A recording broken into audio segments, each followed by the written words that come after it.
আলপনা আর Ruby blogging channel আজকে popular হয়ে গেছে। কিসের জন্য? তার চলে যাওয়ার জন্য। হয়তো আগেও পপুলার ছিল, কিন্তু এইভাবে কেউ ইউটিউবে গিয়ে সার্চ বাটন টিপে তাকে সার্চ করতো না যে কী ঘটেছে, কী হয়েছে না হয়েছে।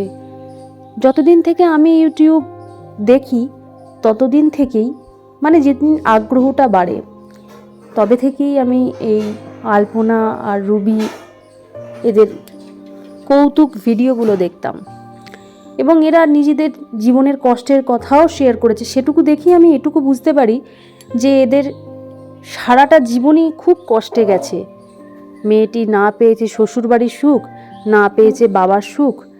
যখন অল্প একটু অর্থের সুখ পাচ্ছিল, তখনই কি ভগবান এইভাবে তাকে শাস্তি দিতে হয়? এইভাবে পৃথিবীর আলো তার চোখ থেকে কেড়ে নিতে হয়? আমি জানি না তার স্বামী কিভাবে থাকবে কি না থাকবে, কি করবে কি ভবিষ্যতে না করবে। ভাবছি তার মায়ের কথা। তার মা স্বামী হারিয়েছে, একটিমাত্র সন্তান, তাকেও হারিয়ে ফেলল।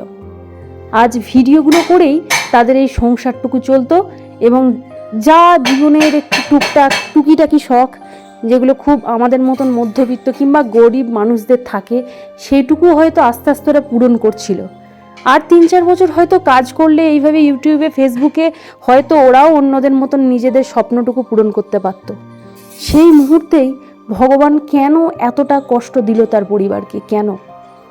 সব কিছুই ভগবান, যা আমি কিছু কিছু মানুষকে দেখেছি, ভগবান কিছু কিছু মানুষকে পুরো ঢেলে দেয়, যাদের মানে ধুলো ধরলে সোনা হয়ে যাবে। আর কিছু কিছু মানুষকে সারাটা জীবন এতটা কষ্ট দেয় যে তারা কোনোদিনই সুখ যে কী জিনিস সেটাই বুঝতে পারে না। আলপনার বয়স খুবই ছোট ছিল, তার বয়স বেশি ছিল না। ভগবান তাকে সুখের মুখ আর কোনোদিন দেখতে দিল না।